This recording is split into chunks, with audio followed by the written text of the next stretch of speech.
Oke. Bismillahirrahmanirrahim. Assalamualaikum warahmatullahi wabarakatuh.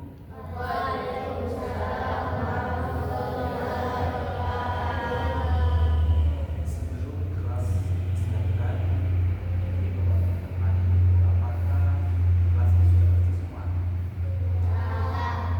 Sudah menyapu semua?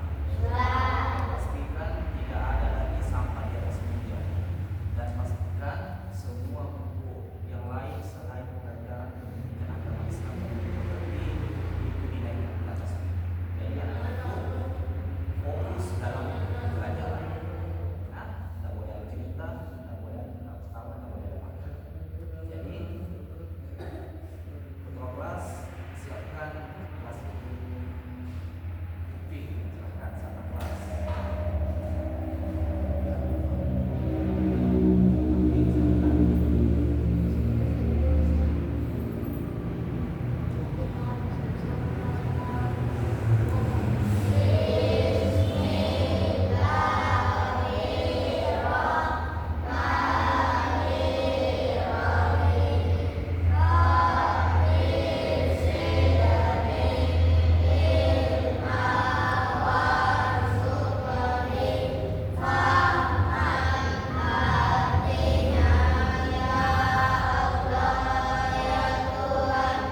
penyelesaian atau solusi dari masalah yang Pak Guru sajikan.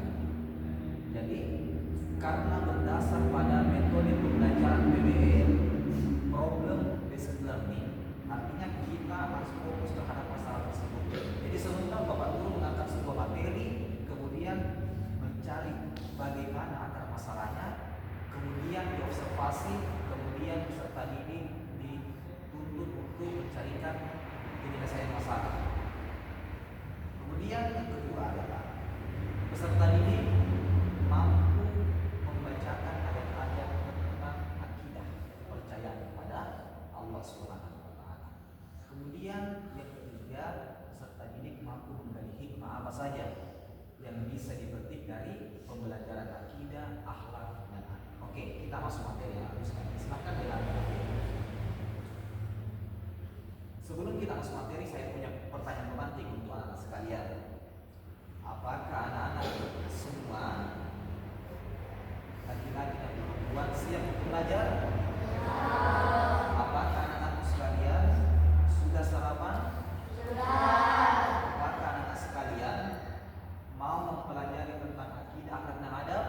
Mau. Salah satu agar kalian terpicu untuk belajar akidah dan akhlak, makanya pertanyaan pemantik seperti ini sangat perlu sebelum kita mulai pembelajaran. Kemudian kegiatan pembelajaran masuk pada kegiatan inti atau materi. Jadi materi yang akan kita bahas pada hari ini adalah pengertian akidah. Akidah itu sebenarnya apa? Akidah itu bagaimana maksudnya? Akidah berasal dari bahasa Arab. Artinya akidah itu adalah salah satu kepercayaan kita kepada Allah Subhanahu wa taala. Kita melanjutkan seluruh kehidupan kita, hidup ini kita Rabbil Alamin hanya untuk Allah Subhanahu wa taala, semata-mata hanya untuk Allah Subhanahu wa taala. Jadi landasan utama seorang muslim itu adalah akidahnya, bagaimana keyakinannya kepada Allah Subhanahu wa taala. Tidak seorang muslim berbuat kebaikan di luar sana, ketika akidah yang rusak, maka tetap saja kita akan diazab oleh Allah Subhanahu wa taala. Kalau kita mau memperbaiki akidah kita, mulailah dari hal yang paling mendasar dulu, seperti dengan Allah Subhanahu wa taala. Jadi adapun materi yang Pak Guru ingin sajikan, yakni akidah beriman kepada hari akhir serta qada dan qadar. Beriman, kepercayaan kita kepada hari akhir seperti itu. Jadi peserta didik mampu memperlihatkan keyakinan harus percaya terhadap adanya hari akhir. Salah satu hikmah terkait hari akhir karena agar kita mengetahui bahwa kehidupan ini akan berakhir.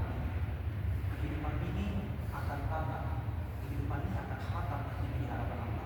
Dan manusia, orang-orang di luar sana, terutama kita ini sebagai Rabbi dan Mutarabbi, itu pun akan diwafatkan oleh Allah Subhanahu wa taala. Jadi seluruh aspek dalam kehidupan itu pasti akan berakhir. Kehidupan ada hafal, tidak ada yang abadi di dunia ini. Semua akan hilang, semua akan diambil oleh pemiliknya, Allah Subhanahu wa taala.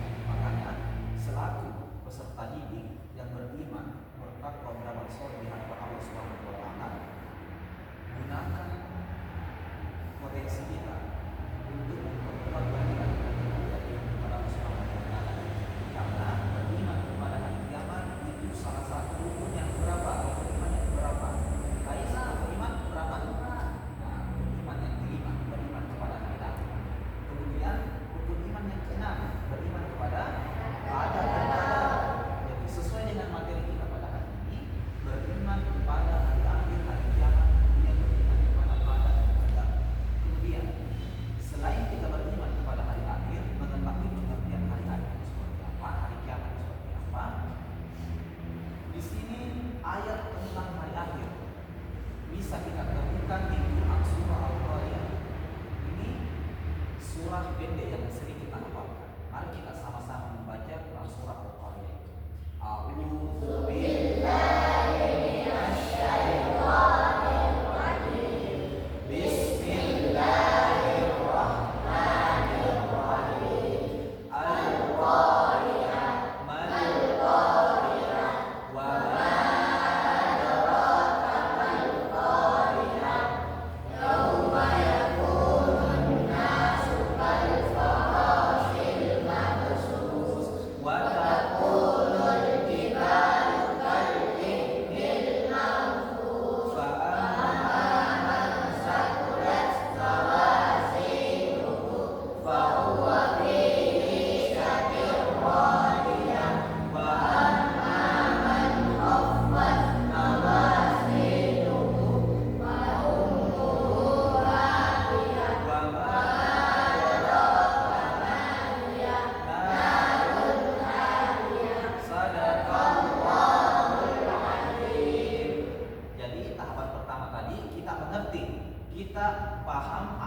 dimaksud dengan akidah, kepercayaan kepada hari kiamat. Setelah kita mengetahui kepercayaan tentang hari kiamat seperti apa, kemudian kita belajar membaca ayatnya, surah-surah tentang yang berkaitan tentang hari akhir itu, hari kiamat itu. Al-Qariyah, hari kiamat. Mal-Qariyah, apakah itu hari kiamat? Wa ma adraka mal-Qariyah, dan tahukah engkau apa itu hari kiamat? Mengapa Allah mengulang 3 kali hari kiamat? Biasanya ketika Allah ingin menjelaskan sesuatu kepada kita, Allah cuma mengatakan 1 kali saja. Tapi pas Allah menjelaskan tentang hari kiamat, diulang 3 kali. Al-Qariyah, Mal-Qariyah, wa ma adraka mal-Qariyah, 3 kali diulang oleh Allah. Itu artinya selaku hamba yang beriman, bertakwa, beramal soleh di hadapan Allah, baik itu Bapak Guru maupun peserta didik, anak-anakku sekalian, kita tidak boleh menyepelekan yang namanya hari kiamat. Betapapun hebatnya kita menjadi seorang manusia, betapapun tingginya gelar-gelar kita, betapapun banyaknya kedudukan kita, betapapun banyaknya mobil kita, harta kita, rumah kita bertingkat, itu pasti diambil oleh Allah Subhanahu wa taala. Dan itu tidak abadi, tidak selama-lamanya kita memiliki kedudukan itu. Ada saatnya kita dihinakan oleh Allah Subhanahu wa taala. Sebaliknya ada pula saatnya kita bisa dimuliakan oleh Allah Subhanahu wa taala. Artinya apa, anak-anak sekalian? Kita perlu sadar di sini bahwasanya kehidupan kita ini tidak selama-lamanya. Kehidupan kita ini tidak permanen. Kehidupan kita ini tidak abadi di hadapan Allah. Boleh jadi siang malam kita mengumpulkan harta terus, siang malam kita mengumpulkan kedudukan, jabatan tinggi beserta gelar-gelarnya. Namun itu tidak ada gunanya di hadapan Allah Subhanahu wa taala karena ada namanya Al-Qariyah, hari kiamat. Makanya Allah memberikan penjelasan kepada kita semua dalam ayat ini, dalam materi ini, bahwasanya pentingnya kita memahami beriman kepada hari kiamat atau hari akhir. Nah, jadi anak-anakku sekalian, beriman kepada hari akhir itu mempunyai juga hikmah. Salah satunya adalah menambah keyakinan kita kepada Allah Subhanahu wa taala, Tuhan Rabbul Jalalah, menambah keimanan kita, menambah ketakwaan kita, membuat kita lebih rajin lagi beribadah, membuat kita tidak semerta-merta selalu mencari harta di luar sana. Artinya kita selaku hamba yang beriman kepada Allah, ciptaan Allah, hamba Allah, manusia yang diciptakan oleh Allah, tidak luput dari kekurangan. Kita menggunakan potensi kita ini untuk selalu bisa mensyukuri apa yang diberikan oleh Allah, karena semua itu bisa hilang ketika hari kiamat itu datang di dalam kehidupan kita. Kemudian anak-anakku sekalian, materi yang kedua adalah beriman kepada qada dan qadar. Tahapan pertama kita perlu tahu seperti apa itu pengertian qada. Qada itu adalah satu ketetapannya Allah yang ditetapkan jauh sebelum manusia diciptakan. Jadi kita selama peserta ini Yusuf misalnya, sebelum Allah menciptakan Yusuf, sebelum Allah membuat badannya Yusuf, sebelum Allah meniupkan roh ke dalam badannya Yusuf, ketetapannya Allah itu sudah berlaku 10.000 tahun sebelum Yusuf diciptakan. Sebelum Yusuf diciptakan. Sama juga dengan Bapak Guru. Bapak Guru juga sebelum Bapak Guru diciptakan, diberikan nyawa, diberikan nafas, diberikan jasad, maka jauh sebelum itu 10.000 tahun yang lalu Allah sudah menetapkan dan namanya qada itu, dan sifatnya qada itu anak-anak sekalian tidak bisa diubah lagi di hadapan Allah. Seperti halnya hari kiamat, qada Allah yang tidak bisa dirubah lagi. Kemudian kematian, qada Allah tidak bisa dirubah lagi. Kematian itu pasti datang kepada kita semua. Jadi qada Allah itu segala sesuatu yang Allah tetapkan sejak zaman azali, jauh sebelum kita ini dilahirkan sebagai manusia. Jadi qada satu ketetapannya Allah yang ditetapkan jauh sebelum kita lahir dan tidak bisa diubah lagi. Selanjutnya pengertian qadar. Qadar itu apa, anak-anak sekalian? Qadar itu satu ketetapan Allah yang berlaku sampai sekarang dan itu masih bisa dirubah dengan ikhtiar manusia. Apa tadi perbedaan dengan qadar? Kalau qadar tadi bisa dirubah atau tidak? Tidak bisa lagi dirubah. Sedangkan qadar ini bisa dirubah dengan usaha dan doa manusia. Usaha dan doa manusia. Artinya ketika kita selalu berusaha dibarengi dengan doa, maka takdir itu bisa kita ubah. Oh? Nah, jadi doa la yahudu pada tidak ada yang bisa merubah takdir dengan doa kecuali doa. Nah, jadi anak-anakku sekalian sudah paham tidak pengertian hari akhir, hari kiamat serta qada dan qadar? Sudah paham semua? Nah, oke. Jadi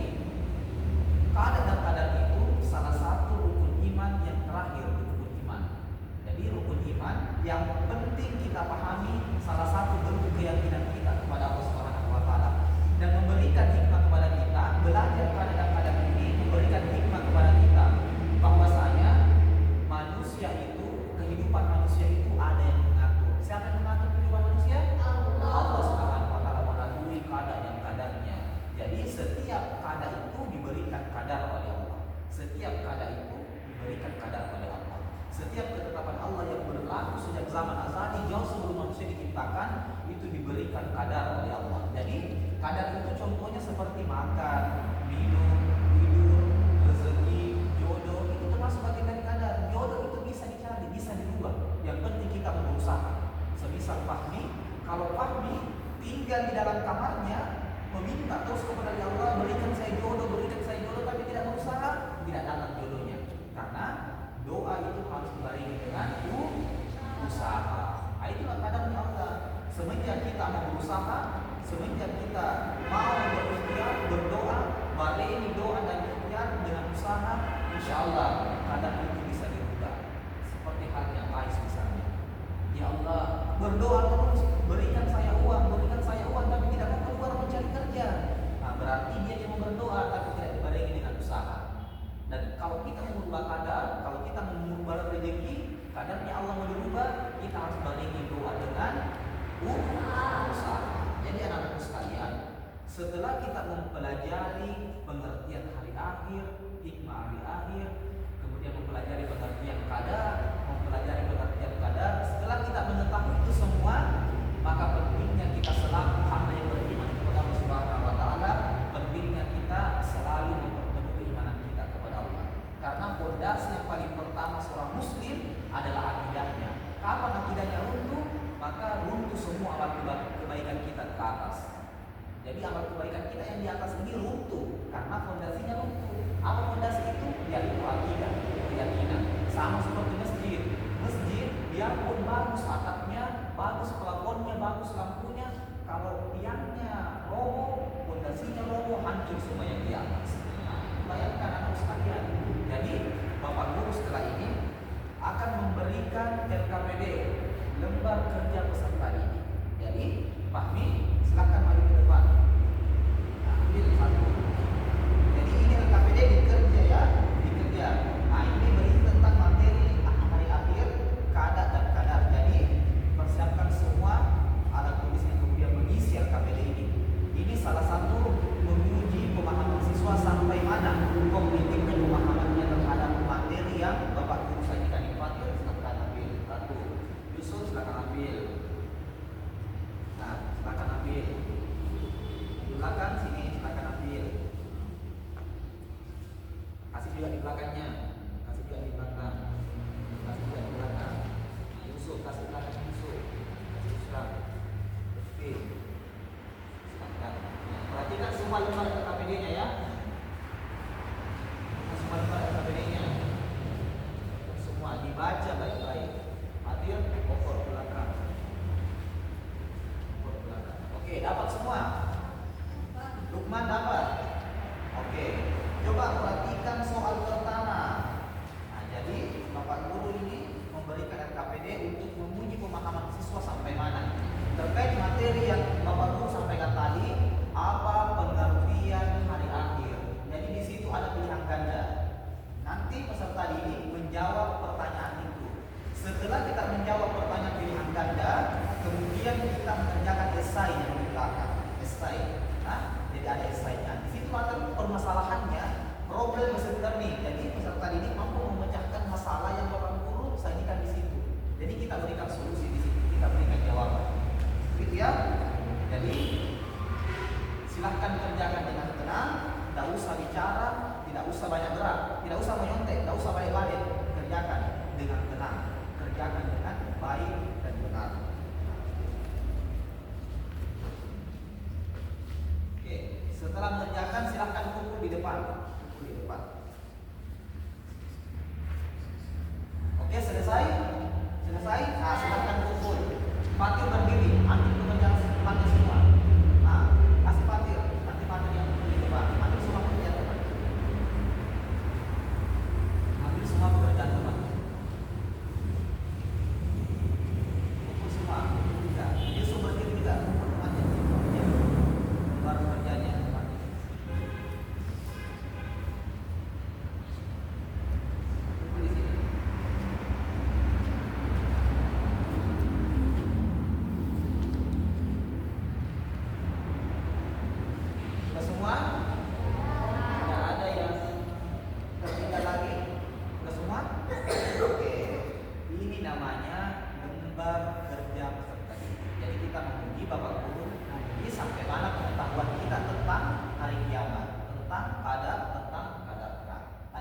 menjelaskan. Bapak Guru sudah menjelaskan pengertian hari kiamat, kami qadar. Sekarang tadi sudah mengerjakan tugas. Insya Allah Bapak Guru akan berikan sebagai bahan evaluasi ke depannya. Nah, setelah kita mengerjakan LKPD tugas, Bapak Guru ingin memberikan refleksi. Refleksi itu semacam penguatan. Jadi kita selaku hamba yang beriman kepada Allah tentunya tidak pernah terlepas dari takdir Allah Subhanahu wa taala, dan kita akan mendapat yang namanya hari kiamat. Jadi refleksi kali ini anak sekalian memperteguh lagi keimanan kita kepada Allah. Kita rajin sholat, kita rajin mengaji, kita memperbanyak lagi ibadah-ibadah kita di hadapan Allah Subhanahu wa taala. Semoga Bapak Guru dan anak-anakku sekalian, baik itu laki-laki maupun perempuan, akan mendapatkan tempat yang layak di sisi Allah Subhanahu wa taala. Amin ya rabbal alamin. Oke. Jadi kesimpulannya, kita selaku hamba yang beriman, jadikan ini semua sebagai bahan introspeksi diri kita di hadapan Allah Subhanahu wa taala. Jangan sekali-kali kita selalu mengejar dunia. Jangan kita terlalu cinta kepada dunia, ubud dunia, wa yansawna al-akhirah. Kita cinta kepada dunia dan melupakan akhirat kita.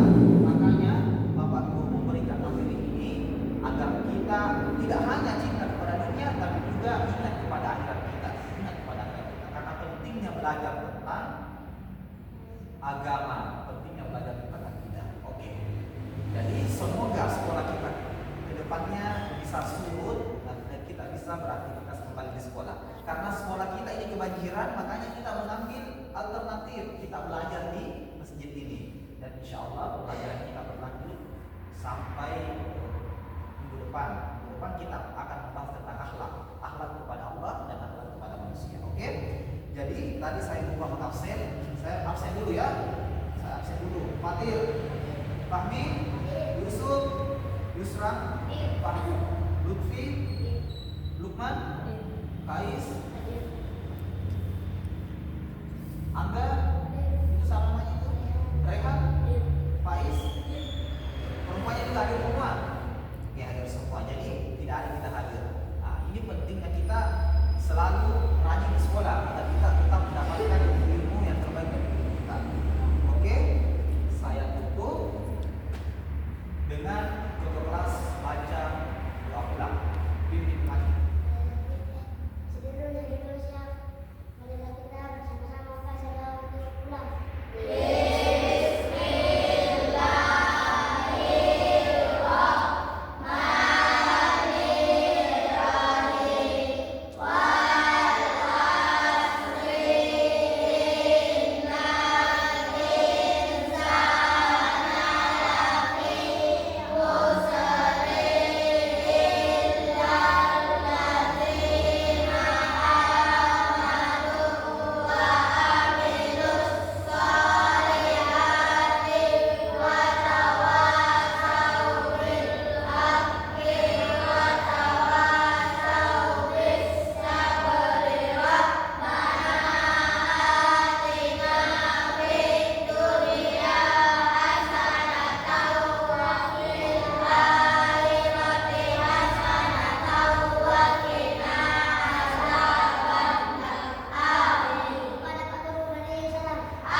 Iya.